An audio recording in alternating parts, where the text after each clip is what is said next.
Fort Donelson, and Fort Henry. With Kentucky's decision to not join the Confederacy, Southern military leaders were forced to create key defensive positions along the Tennessee and Cumberland rivers. Forts Henry, Hyman, and Donelson were devised to protect western Tennessee from Union forces using the Tennessee and Cumberland rivers as approach avenues. Unfortunately for the Confederacy, there were few good locations to choose from along the two rivers.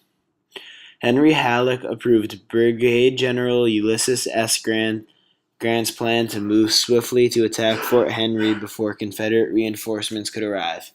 As Grant's two divisions began their march south, gunboats under the command of Flag Officer Andrew H. Foote proceeded down the river to attack the Confederate forces on the Tennessee River. In a swift exchange of gunfire, Forts Hyman and Henry quickly fell to the Union gunboats on February 6, 1862. Now consolidated around the two former Confederate forts on the Tennessee River, Grant was determined to move quickly on the much larger Fort Donelson, located on the nearby Cumberland River. Poor winter weather and late arriving reinforcements and difficulties in moving ironclads to the Cumberland all delayed Grant's departure for Donelson. He wished that he would be able to get there before the 8th of February. On February 11th, Johnston appointed Brigadier General John B. Floyd as the commander of Fort Donelson and the surrounding region. 17,000 Confederate soldiers, combined with improved artillery positions on earthworks, convinced Floyd that a hasty retreat was unnecessary. By February 13th, most of Grant's Union soldiers had arrived in the vicinity of Fort Donelson and had begun to arrange themselves around the landward side of the fort. Several inches of snowfall and a cold winter wind sent shivers through both armies. With Grant's reinforced army now blocking the land exit, the Confederate forces knew that they would have to fight their way to freedom. On February 14th, Foote's ironclads moved upward to bombard Fort Donelson. It led to a Union defeat on the Cumberland, because many of Foote's ironclads were heavily damaged in the attack, and Foote himself was wounded in the attack. Grant's soldiers could hear the Confederate cheers as the Union gunboats retreated.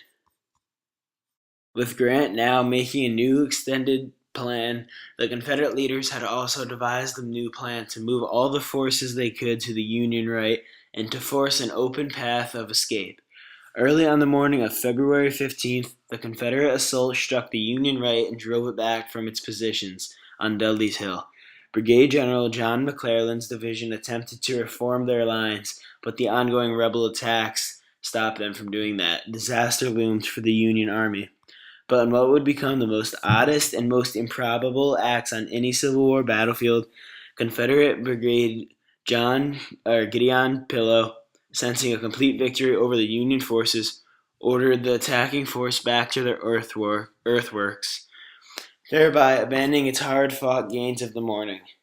Grant, who had hurriedly returned to the front, ordered Brigadier General Lew Wallace and McClellan to retake their lost ground, then rode to the Union left.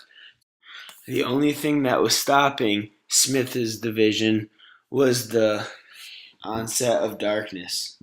During the night of the 15th and 16th, Confederate leaders discussed their options. Despite many agreements, it was determined that surrender was the only visible option for the Confederate Army. Generals Floyd and Pillow managed to make various excuses and cross the river to safety.